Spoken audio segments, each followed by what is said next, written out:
इसी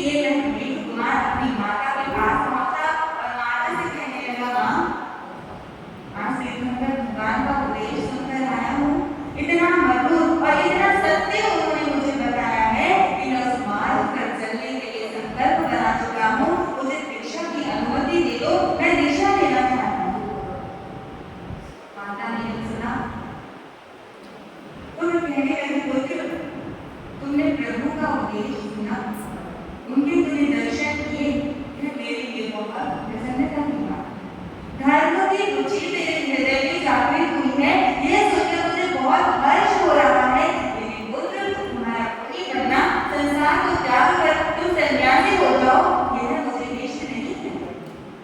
तुम मुझे अति प्रिय हो, तुम्हें मैं मुनि बनते हुए नहीं देख सकती। भिक्षा लेने के श्रवण मात्र से घायली के रोम से पसीना बहने लगा। मैं मूर्छा खाकर धड़ाम से धरती पर गिर पड़ी। जब उसे मूर्छित देखा तो उसके सर्जन परिजन एकत्रित हो गए, उसे होश में लाने का प्रयास करने लगे।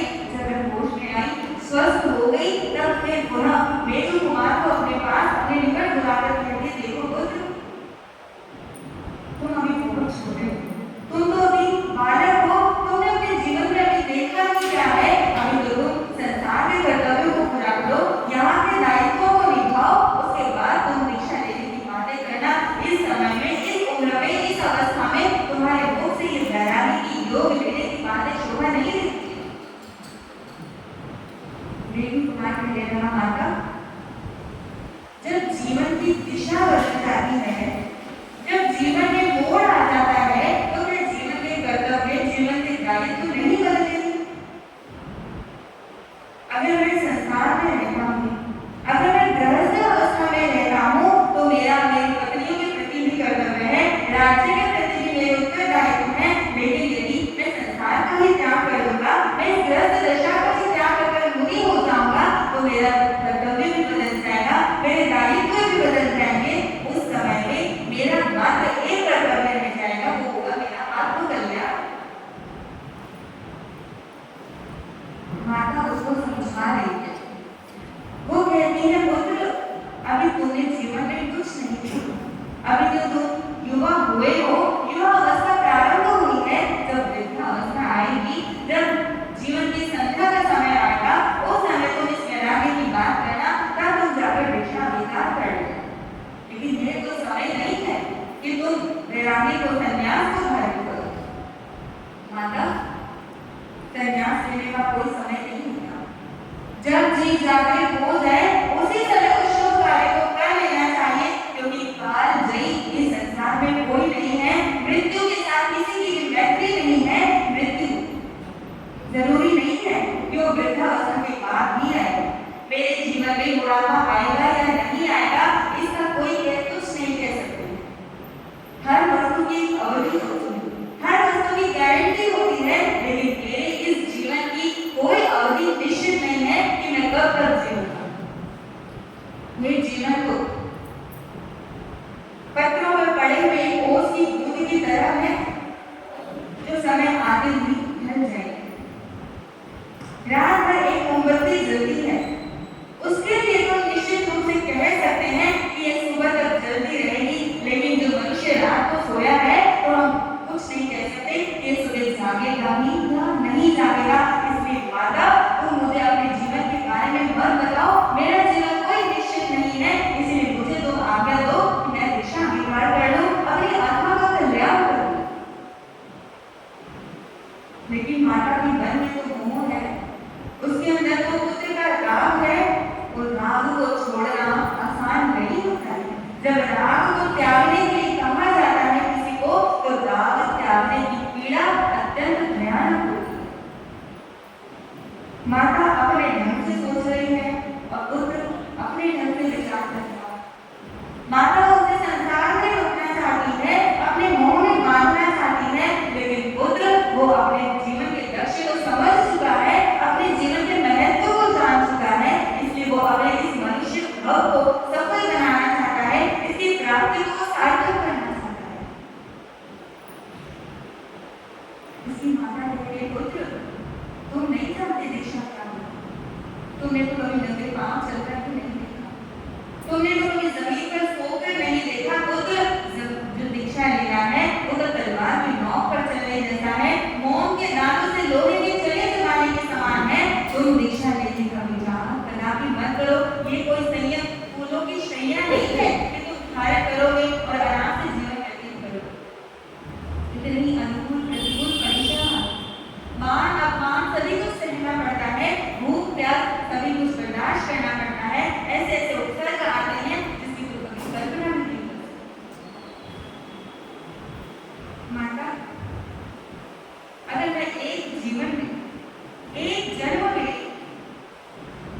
जीवन को उन्नत बनाने के लिए कुछ कष्ट सहने भी लूंगा तो इसे मेरी आत्मा कभी कल्याण मेरे अशुभ कर्मों की ही निर्जना होगी। तुम क्या जानते हो कितने मोहों में नरक में जा जाकर हर चीज में कितने कष्ट सहे हैं। वहां पर हमें बचाने वाला कोई नहीं था, लेकिन इस जन्म में हमें सभी जन्मों से बचाने वाला एक इतना परमात्मा प्राप्त हुए हैं, तो हम इस जीवन को ऐसे कैसे गंवा सकते हैं। उचित अवसर प्राप्त हुआ कि हम हमेशा के लिए अनंत काल तक इस संसार के सभी दुखों से मुक्त हो सकते हैं। तो माता तुम मुझे इस संसार के भोगों में, इन सुखों और भोगों में मुझे लिप्त रखना मत चाहो। तुम मेरी दृष्टि से सोचो, अपने मोह को एक और रखकर सोचो, विचार करो। अगर मैं अपने एक जन्म में सभी जन्मों को नष्ट करने जा रहा हूँ तो यह तो तुम्हारे लिए प्रसन्नता की बात होनी चाहिए। माता किसी भी प्रकार से मानने को तैयार ही नहीं, उसका मोह व्याकुल हो रहा है। मोह की दशा बड़ी ही विचित्र होती है। मोह की कैसी दशा होती है। एक बार पार्वती ने शंकर महाराज से कहा कि देव मुझे कोई धर्म कथा सुनाओ, मैं कोई धर्म कथा सुनना चाहती हूँ आपके मुंह से। शंकर ने कहा मैं तुम्हें धर्म कथा सुनाऊं, तुम पहले आसपास देख लो कि कोई हमारी बात को सुन तो नहीं रहा, कोई बाहर है तो नहीं जो हमारी कथा को सुन रहा हो। पार्वती बाहर गई, उसने इधर उधर देखा, कोई वहां पर नहीं था। एक छोटी सी जगह पर एक तोते का एक शुक का एक अंडा पड़ा हुआ था। उसने सोचा ये तो हमारी बातें क्या ही सुनेगा। शंकर महाराज से आकर कह दिया देव बाहर कोई नहीं है, आप ही संकोच होकर अपनी कथा सुनाओ। शिव जी ने कहा ठीक है मैं कथा सुनाता हूँ। मैं कथा सुनाता रहूं तो तुम बीच बीच में हुंकार करते रहो। शिव जी ने कथा सुनानी प्रारंभ की और पार्वती बैठी हुई सुन रही। बीच बीच में हुंकारें कर रही, भागवत सुना रही है। 1 से 10 स्कंद तक तो पार्वती सुनती रही, लेकिन उसके बाद उसकी झपकी लगी, उसकी आंख लगी और महाराज शिव जी कथा सुनाते जा रहे हैं और लेकिन हुंकारे की आवाज आ रही है। अचानक पार्वती की नींद खुली और वो कहने लगी शिव जी मैंने 10वां स्कंद तो सुना ही नहीं, उसके बाद आपने क्या सुनाया है वो तो मैंने सुना ही नहीं, मेरी तो नींद लग गई थी, झपकी लग गई थी। शिव जी कहने लगे अगर तुम्हें नींद लग गई थी तो बीच में हुंकार कौन बन रहा। पार्वती शंकित थी कि यहाँ आस पास जरूर कोई होना चाहिए। दोनों ने वहां जाकर देखा तो जो अंडा था वो फूट चुका था और उसमें से शुक का बच्चा वो शुक शावक बाहर आ गया था और वो कथा सुनकर वही शुक शावक हुंकारा कर रहा था। जब शिव जी को शावक ने देखा तो उन्हें देखकर वो भागने लगा और वो भागते भागते महर्षि व्यास की पत्नी पिंगला के मुख में प्रवेश हो गया। आप कहेंगे क्या ऐसा भी संभव हो सकता है कि कोई पक्षी किसी स्त्री के मुख में प्रविष्ट हो जाए। जो महापुरुष होते हैं उन्हें जब किसी सिद्धांत को, किसी तथ्य को हमें समझाना होता है तो वो कोई भी घटना को बना देते हैं। जब उन्हें हमें उपदेश देना होता है, किसी वस्तु को समझाना होता है, किसी तत्व को हमें हमारे हृदय में उतारना होता है तो वो कभी पत्थर के मुंह लगा सकते हैं, कभी मुर्दा को भी जिंदा कर सकते हैं। इसीलिए जो सिद्धांत की प्ररूपणा की जा रही है उसको समझने के लिए अभी तर्क वितर्क करना व्यर्थ है। तर्क की कैंची के द्वारा जो कथा का सार है उसको काटना व्यर्थ है। वे शुक शावक भागकर व्यास की पत्नी पिंगला के मुख में प्रविष्ट हो गए और वह उस पिंगला के गर्भ में 12 वर्षों तक रहा। महर्षि व्यास कहते थे कि पुत्र तुम गर्भ से बाहर आ जाओ, तुम्हारी माता को पीड़ा होती है, वह दुखी होती है, तुम इसे ऐसा व्यवहार क्यों कर रहे हो। तो शुक कहता है कि देखो पिताजी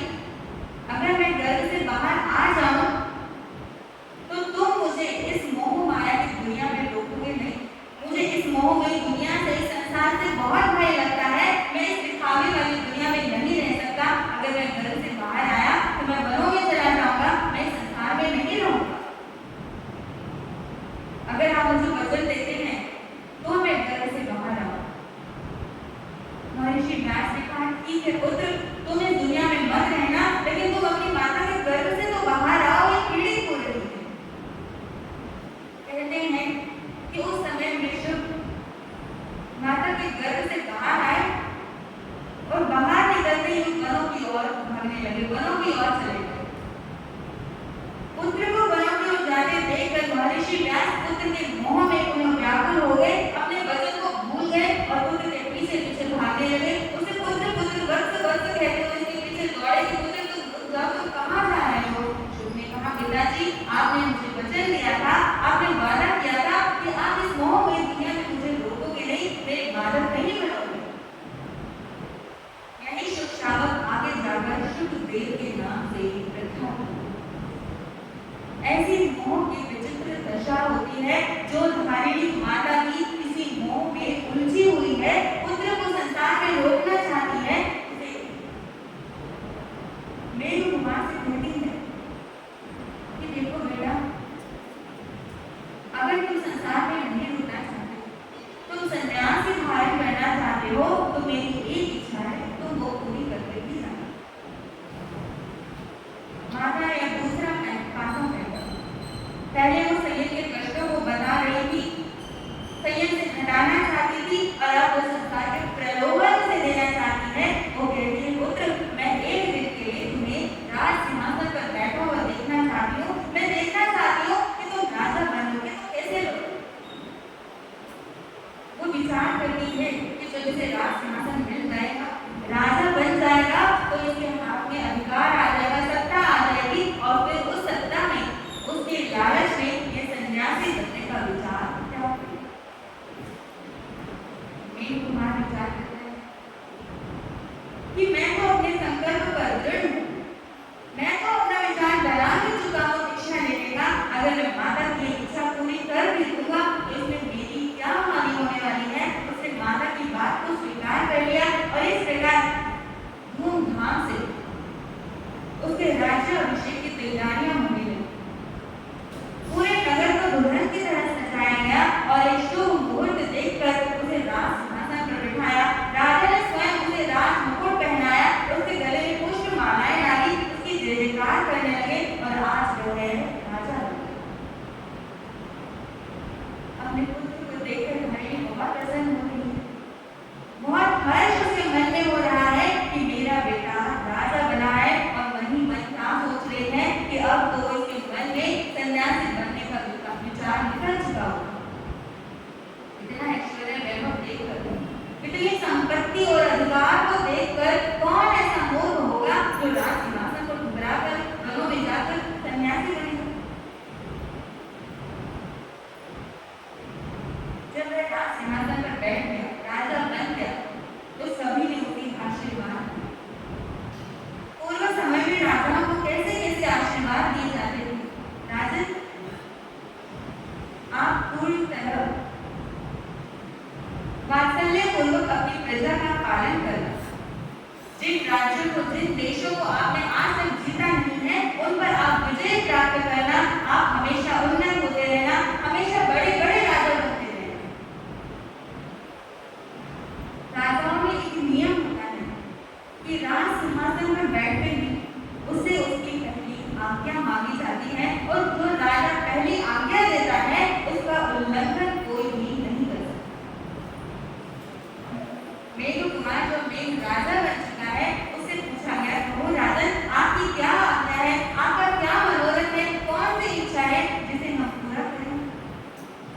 प्रजा के लिए, अपने राज्य के लिए कोई आदेश दीजिए। मेघ कुमार ने कहा, मेरा एक ही मनोरथ है, मेरी एक ही आप सभी के लिए आज्ञा है कि मेरी दीक्षा की तैयारियां की जाए, मैं वहां अभी निष्क्रमण करूंगा, उसके लिए तैयारियां की जाए। माता के पांव तले घंटी की लगी, उसका अंतिम शस्त्र भी व्यर्थ चला गया। उसने तो सोचा था कि इस प्रलोभन में आकर, राज्य के मोह में आकर ये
किया, उसने भाव मुंडन भी किया, द्रव्य मुंडन भी किया, राजसी वेशभूषा का त्याग करके उसने मुनि का वेश धारण किया।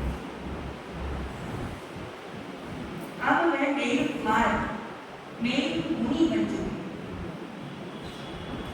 इस भारतवर्ष में ऐसे ऐसे हस्तियां हैं, ऐसे ऐसे महापुरुष हैं जो इतना इतना ऐश्वर्य वैभव एक बार में ठोकर मारकर सन्यासी बने। एकमात्र हमारे भारत ही ऐसा देश है जिसमें ऐसे ऐसे महापुरुष हुए हैं। सभी तीर्थंकर इस देश में होते हैं, सभी विभूतियां इस देश में हुई।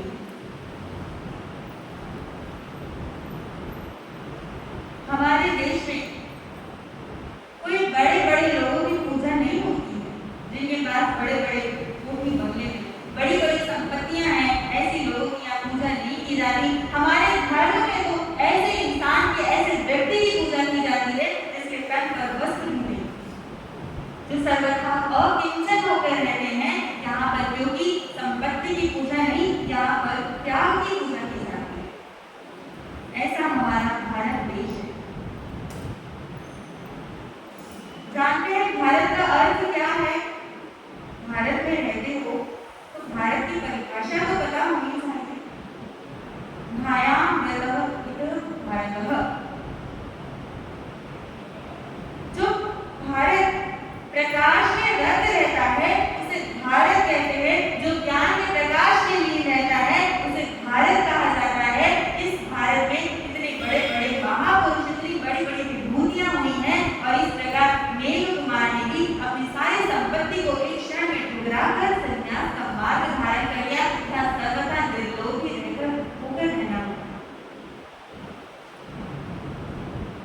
हमारी माता उसके निकट आई, अश्रुपूरित नेत्रों से कहने लगी, पुत्र, जब तुम राजा बने हो तो तुम्हें उसी के अनुसार शिक्षा दो, उसी के अनुसार तुम्हें आशीर्वाद दिए और आज तुम त्याग के मार्ग पर बढ़ रहे हो, संयम के पथ पर तुमने कदम रखा है, तो आज उसी के अनुसार तुम्हें शिक्षा देकर जा रहे हो। तुमने इस मार्ग पर कदम रख ही दिया है तो अपने कदमों को कभी पीछे मत बढ़ने देना। जिन इंद्रियों को तुमने आज तक जीता नहीं था, उन इंद्रियों को तुम जीत लेना। जिन कषायों को तुमने जीता नहीं था, उन कषायों पर तुम विजय को प्राप्त करना और परमात्मा की आज्ञा में रहकर उनकी भक्ति करना, परमात्मा के समान ही अपने स्वरूप को पहचानना और अपना कल्याण करते जाना। इस प्रकार की सभी शिक्षाएं देकर राजा रानी सभी लोग अपने नगर में लौट गए। मेरु कुमार जो मेरु मुनि बन गए हैं, अब वे संयम में स्थित हो चुके हैं, अपना मन उन्होंने धर्म में लगा दिया है। अब वो प्रभु की आज्ञा में रहकर उनकी भक्ति करते हुए, मुनियों की सेवा करते हुए अपने धर्म में बढ़ रहे हैं, संयम में बढ़ रहे हैं, अंगों का अध्ययन कर रहे हैं, तपस्या इत्यादि उन्होंने आज से ही प्रारंभ कर दी। मेरु मुनि का आज का दिन बहुत ही सुखपूर्वक व्यतीत। संध्या का समय आया, प्रतिक्रमण इत्यादि किया, उसके पश्चात रात्रि हुई तो सभी के सोने का वक्त। सोने के समय मुनियों ने अपने संस्कारक लगाए, अपने सोने के आसन लगाए। हमारे यहाँ ऐसा नियम है कि यहाँ पर जो त्याग में बड़ा है, जो दीक्षा में बड़ा है, उसे ही बड़ा कहा जाता है, भले वो उम्र में छोटा भी क्यों ना हो। यदि पिता और पुत्र में से पुत्र ने पहले दीक्षा ली है और पुत्र ने पिता ने बाद में ली है तो पुत्र भी बड़ा माना जाएगा। इसी अनुसार सभी मुनियों के बिस्तर लग रहे हैं, सभी के आसन लग रहे हैं और जो मेरु मुनि है, जो आज ये दीक्षित हुए हैं, वो सबसे छोटे मुनि हैं। सबके आसन लगते लगते जो मेरु मुनि का आसन है वो सबसे अंत में लगा और सबसे अंत के द्वार तक उनका आसन। रात्रि में सभी सो गए, सभी विश्राम कर रहे हैं, योग निद्रा ले रहे हैं। सभी मुनि निद्रा में भी अपने अपने लक्ष्य को अपने ध्यान में रखते हैं